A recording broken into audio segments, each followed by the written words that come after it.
I want to give some tips to pronounce these two letters here in Portuguese.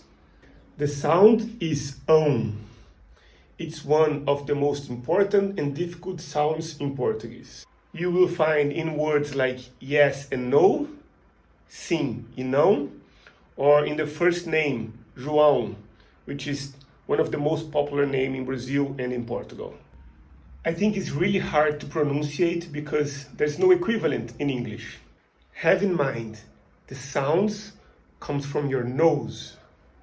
If you pinch your nose when you say it, you're gonna feel it vibrating.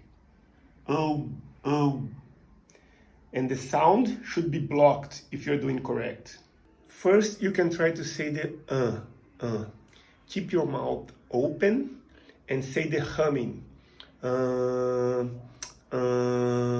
Then you transit to O without stopping the nasal airflow.